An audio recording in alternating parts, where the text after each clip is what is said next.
Welcome to Stories and Tales, where we bring you classic and timeless stories from around the world.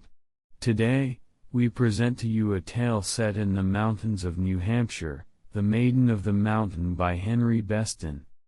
In this story, we follow a young, beautiful and mysterious woman who lives in a remote cabin, and we will discover the truth about her, and the magic and danger that surrounds her.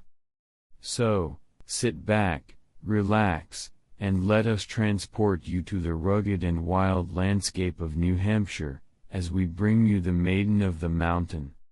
Once upon a time, in a noble realm to the west of the Golden Plain, there towered to the sky a solitary height of such majesty and grave beauty that the realm became known through the world as the Kingdom of the Mountain. Mighty, snow-capped, and serene it rose beyond the little woods and willow-bordered streams. Now it came to pass that a king ruled in the land who had been left with two little motherless children, the Prince Ariel and the Princess Leland. The princess was the elder of the two and, though only 3 years old, considered herself quite a grown-up personage. As for the little prince, he was but a child in arms. From a window of their chamber in a tower top, the children were wont to look forth over the land to the mountain rising afar, now blazing white and bright in the clear midwinter air, now half concealed in summer's hazy veil. And now, with the suddenness of a tempest shattering the quiet of the night, a wicked nobleman, Babylon by name, rose against the good king and challenged him to do battle for his throne. Now it chanced that the wise old nurse to whom the king had entrusted the Princess Leland had for some time feared that all was not well with her master's cause, so on the day of battle she climbed to a high tower top to see what she could see. Already from afar, through the dull still morning, could be heard the sullen tumult of the fray. Closer and closer advancing, hour by hour louder and louder growing, the tide of battle approached the very gates of the stronghold. Suddenly, enveloped in a cloud of dust, the first stragglers from the king's defeated army burst from a little wood and came hastening down the road toward the castle. Knowing only too well that all was lost and that the troops of Babylon would be soon battering at the gate, the good nurse caught up Leland and hurried down the curving stair to warn the guardians of Ariel. Neither prince nor guardian, however, could she find. The castle was already in confusion, people were running hither and thither, an alarm bell was wildly clanging, and in the soldiers' court a runaway was gasping out his story to a handful of frightened listeners. Well aware that her first duty must be the safety of the little princess sleeping on her shoulder, the old nurse abandoned the search for Ariel and fled from the castle with her charge. And because she had been born in a village of the mountain and knew the region to be inaccessible and wild, the brave nurse turned her steps toward the height. All night long, down lonely lane and royal highway, by woodland path and river road the brave woman hurried through the dark war-shaken land. The voice of great waters, roaring in the night under turreted bridges, beat upon her ears as she fled. Messengers galloped by, spurring fast, and here and there a signal beacon flamed afar on some high crest. But presently the swarming stars grew pale, and streaks of day appeared in the east. Pausing at a lonely farm at the end of the lowland way, the nurse begged a crock of milk and a morsel of bread for herself and Leland. To the east, beyond the hills, rose the great snowy summit of the mountain, outlined against a clear green sky of dawn. And now the pleasant fields gave way to rocky windswept pastures, lying at the foot of a road winding and climbing along a great ridge of the mountain to a tiny village at a valley's height. To the right of this road, towering steeps of rock soared to a wild, snow-mantled crest. To the left, the mountainside fell away, a terrible precipice, to a torrent all afoam. Up this road fled the old nurse, half carrying, half dragging the weary and bewildered Leland. When they arrived at the journey's end, the day was at its close, the air was hushed, and the wide chasm of the valley lay dark with mist and gloom. The sun had set upon the huddled roofs of the village, but, towering into the upper air, the ruling summit still beheld the western light and reflected a rosy splendor in its snows. Once safe in the village, the old nurse took refuge in a cottage belonging to her sister, a widow woman who kept a flock of sheep. Fearful lest the cruel Babylon in some manner become aware of the princess and her refuge, the good woman wisely determined to keep secret the true history of her little guest. In time even Leland herself forgot all about the palace. Thus did it come to pass that Leland the princess became Leland the maiden of the mountain. As for the Prince Ariel, his fate remained a mystery. Some said the poor little prince had perished in a sort of prison, some whispered that the wicked new king had caused him to be abandoned in the wildwood. But, whatever the truth may have been, no one at the palace saw him or heard from him any more. And now passed many years. Safe within her refuge in the mountain, the Princess Leland grew from a rosy-cheeked mountain child to a tall, blue-eyed, golden-haired shepherdess. Far and wide through the villages of the height ran tales of her stout-heartedness and great daring, her gentleness and courtesy as well. Again and again, in quest of a stray away or seeking some rare flower of the snows, she had made her way to heights to which none had ever dared aspire. Indeed, so fearless was the royal shepherdess that presently a poor woman to whom she had brought an armful of snow violets cried out to her that she must surely be under the protection of the giant of the mountain. "The giant of the mountain," asked Leland, "who is he? Pray tell me, for I have never before heard of him." And she turned her head to gaze wonderingly on the wild crest of the mountain half hidden in the morning mist. "The giant of the mountain is the ruler of the height," replied the village goodwife. "At least so men say, though never in my lifetime have men beheld him. Perhaps he has hidden himself away from mortals. But long ago, Maiden Leland, in the days of the grandsires, men who climbed beyond the torrents sometimes heard a great voice speaking solemn as thunder in the hills. Would that I might behold him!" cried Leland. And with wonder in her heart she returned to the daily task of watching her sheep. Clad in a pretty dress of rustic brown and wearing a kirtle of apple green, the royal shepherdess was very fair to see. Now it came to pass on the afternoon of that very day that, as Leland was driving her flock home to its fold, she heard the sound of weeping, and presently she overtook a little sister shepherdess in tears. Catching the child to her, Leland endeavored to comfort her and asked her why she wept. "Alas! Maiden Leland," replied the ragged little shepherdess, "I weep because the white lamb which my father bade me guard has strayed away and is nowhere to be found. Oh, what shall I do, what shall I do?" And the little shepherdess wept afresh, while her halted flock lowered their silly heads and bleated mournfully. "A white lamb?" said Leland. "Come, take heart, he cannot be far away. We shall find him, I am sure, for the sun is still high above the west, and the day is far from spent. Do you but remain here and guard your flock and mine, while I go to search the pasture by the snows." And with these words the kind maiden turned her face to the height. Through upland pasture and rocky dell fared Leland, scanning the waving flower-strewn grass for the lost white lamb, and listening for a forlorn crying, but of the lamb she had neither sight nor sound. Little by little the afternoon drew to a close. Presently a chill of cold and dark crept into the air as the sun vanished behind a great mass of somber cloud. Finding a mountain torrent near at hand, Leland followed the edge of the roaring stream toward the wild steeps of the mountain. The sky was now but one vast and seemingly motionless sea of cloud.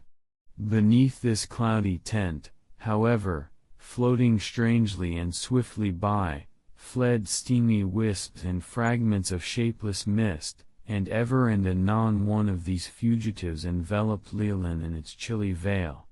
Bravely making her way along a path every step more dangerous growing, the Maiden at length attained the last sweep of open land. Strewn with lovely flowers was the field, and two strange crags, which Leland had never seen before, rose from its further bound.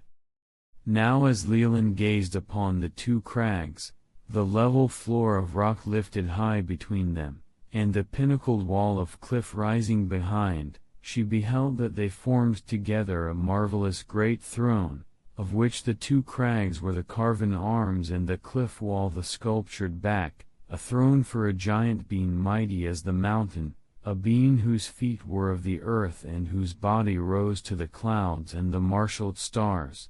And this chair stood exalted high, strange and noble and dark, now outlined against the sullen clouds, now caught up and hidden in their depths.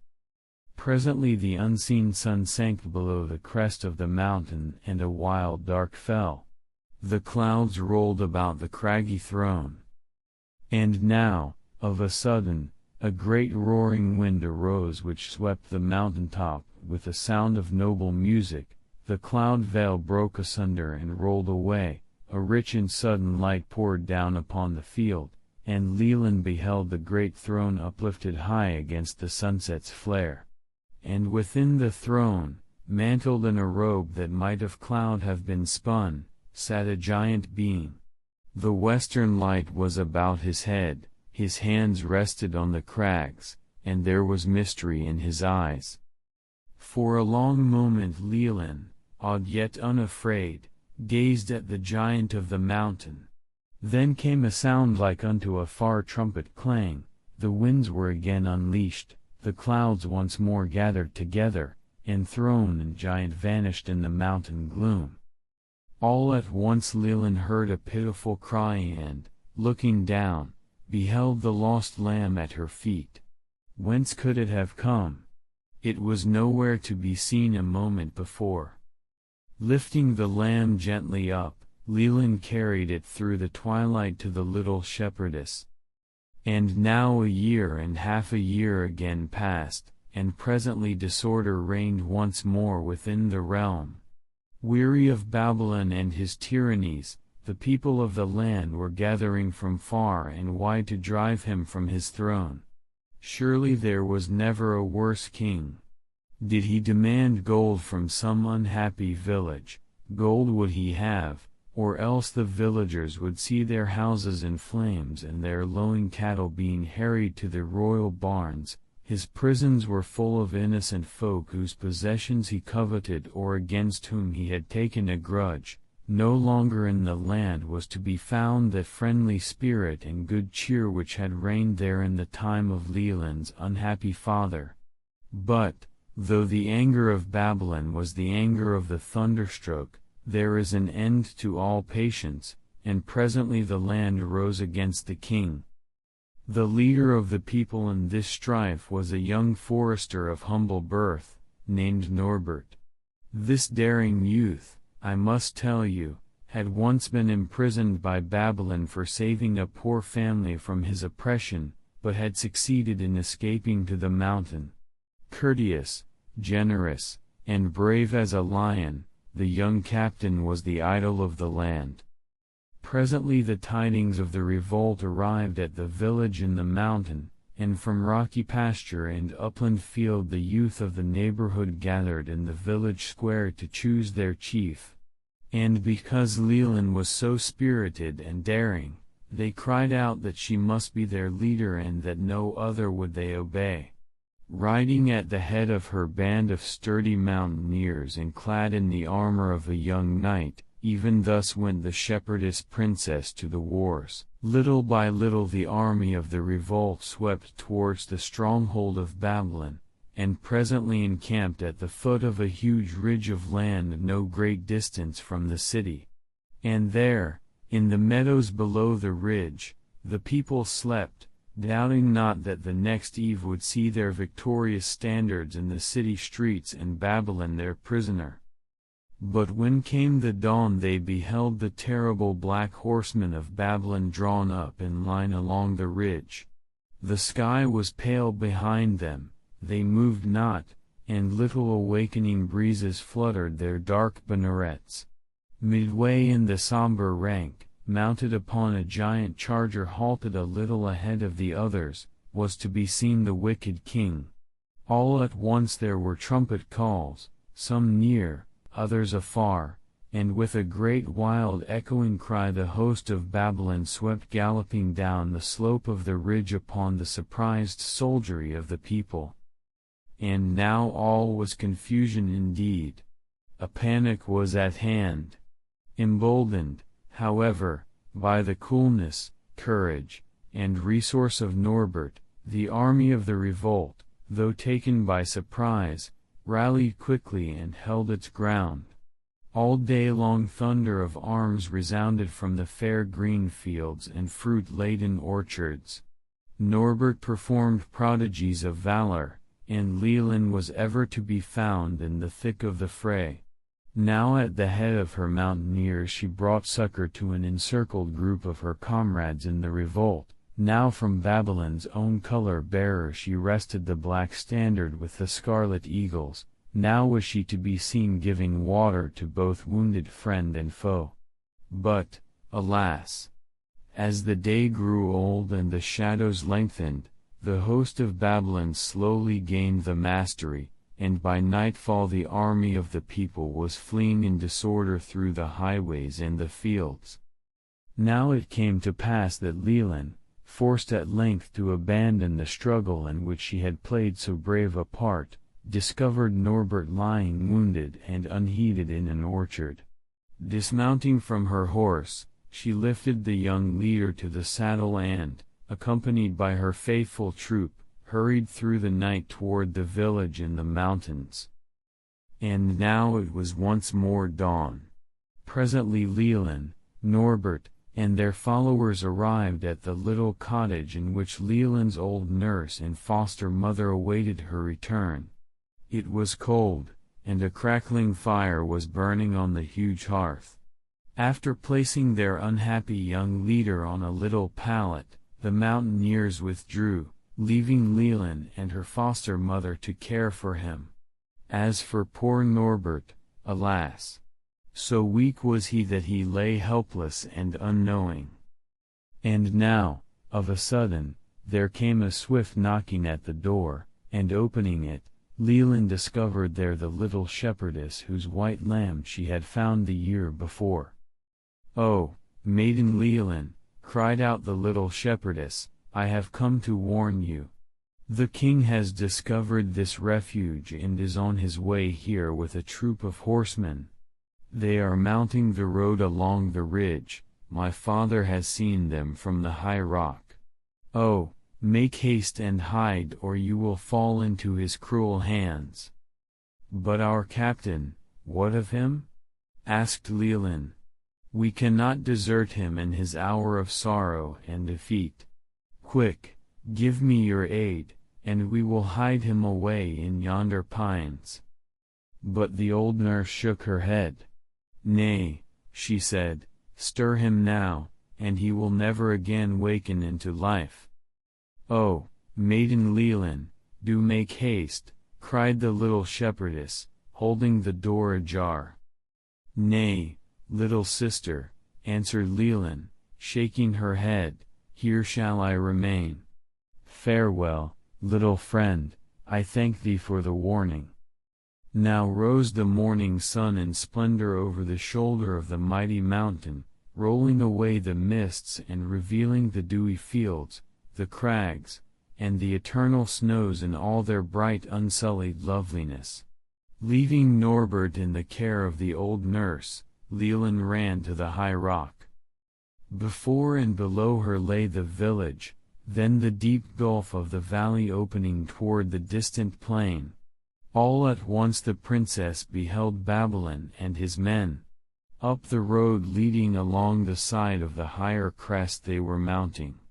Ever and anon, on lesser slopes of the winding road, they galloped their steeds. Now crept despair into the heart of the brave Leland, even as the bitter cold of a winter's night creeps into a room and sinks the fire.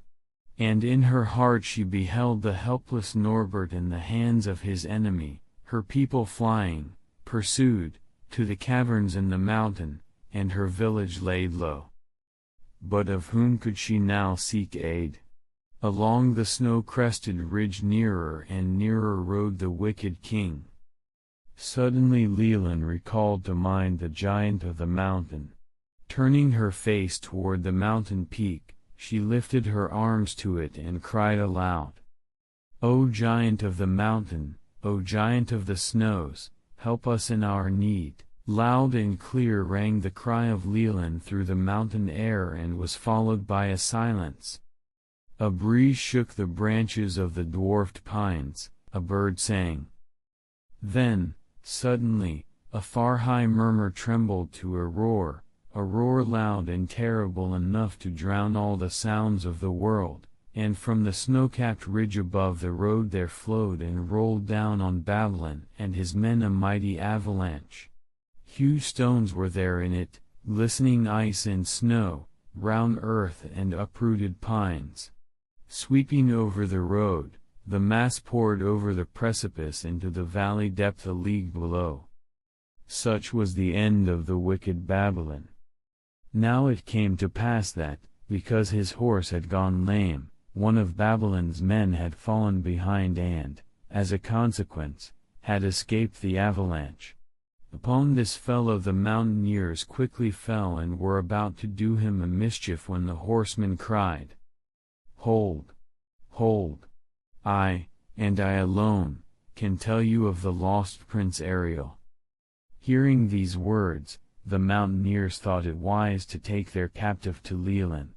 Bound securely, the horseman was thrust into a corner of the cottage and commanded to tell his story to the assembled company. "Babylon gave me the Prince Ariel," said the man-at-arms, "and bade me abandon him in the wildwood. But I obeyed not his cruel word and left the child with a good forester, named Hildebrand of the Oaks." Now, when the horseman had spoken, all present knew that, by a strange and wonderful turn of fortune's wheel, their young leader was likewise their lawful lord and king. For Norbert the Daring had passed as the son of the forester, Hildebrand of the Oaks. And now it was the old nurse's turn to speak. Said she, "Long enough have I kept my counsel, but now that the danger which kept me silent is no more, I may tell all.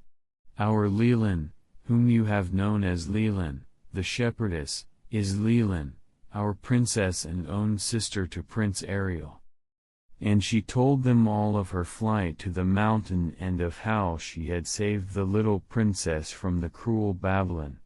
You will believe that Leland was amazed to find herself a real princess. But her heart was filled with joy and pride because of her brother's deeds. Now, when Ariel's wounds had healed and his strength had returned, the people of the mountain escorted him in triumph to the royal city, and there, amid universal joy, the brave prince claimed and received his own. The annals of fairyland tell of no better king. I am glad to say that he richly rewarded both the man-at-arms and the old nurse. As for Leland, she took the mountain for her kingdom and, under the protection of the giant of the height, dwelt there long in peace and happiness. And that concludes our reading of The Maiden of the Mountain by Henry Beston. We hope you enjoyed this beautifully written tale of nature, magic, and human connection to the natural world. If you enjoyed this story, be sure to like and subscribe to our channel for more classic and timeless stories from around the world. And don't forget to leave a comment below to let us know what you thought of this story. Thank you for joining us, and we look forward to bringing you more stories and tales in the near future.